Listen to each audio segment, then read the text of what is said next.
На прием обращается Асма Измайлова. С сентября 2024-го ей сократили пенсию по старости наполовину, а это 17 тысяч. С января по август пенсия составляла 37 тысяч. Как ушла с работы, выплата снизилась до 20 тысяч рублей. Двое внуков инвалидов и отец детей, которые нуждаются в помощи по реабилитации, дорогие лекарства и поездки. Женщина пыталась решить свою проблему в разных инстанциях, надеясь вернуть прежнюю сумму. Дело в том, что мне с января Назранского отдела позвонили в январе и сказали, чтобы я собрала документы для льготного характера работы и представила их. Сдала я их в феврале, по всем школам республики бегала, собирала, сдала. И в результате, когда я уже пошла в отдел обращений граждан, мне там специалисты говорят, у вас таких справок в деле нет.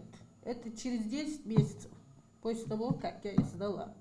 Аналогичной проблемой поделился Азмат Гирей Джандаров. Ему пенсию урезали до 5000 рублей. Надеясь на помощь, он отмечает, что это не первая его попытка исправить ситуацию. В доме 3 инвалида, 8-летний ребенок, сам Азмат Гирей и его супруга. Работать не позволяет состояние здоровья, а груз обеспечения семьи лежит на его плечах.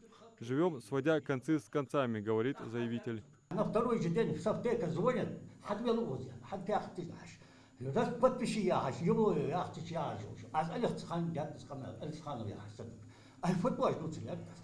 вызвал я этот министр соцзащиты, сегодня вы звоните. Так, на завтра же Чахтиева вызывает. Жандаров читаю, хадаю удостоверение. То, что касается их вопроса, они проверят. То, что касается нас, мы проверим, запрос сделаем. То, что у них там по ФОМС, по линии ФОМС, разберемся. Прием граждан проходит по вопросам социальной поддержки. На встречу приглашены также представители региональных министерств здравоохранения и образования, а также социального фонда. Обратился на прием и Магомед Измайлов. Ему также сократили пенсию на 3000. В